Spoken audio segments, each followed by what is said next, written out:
aminosyrer, og etter aldehyder på tredje så det keton.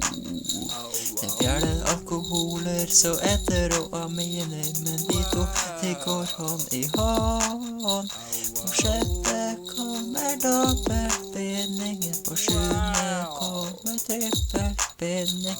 På åttende side skjeder ute karbon, på niende side skjeder med karbon. Organisk kjemisangen. Syrer COOH, aldehyder OCCH, keton OCC, Oh yeah. alkoholer OH, Blir kalt hydroksyl. etere ROR, aminer N med 3R rundt seg.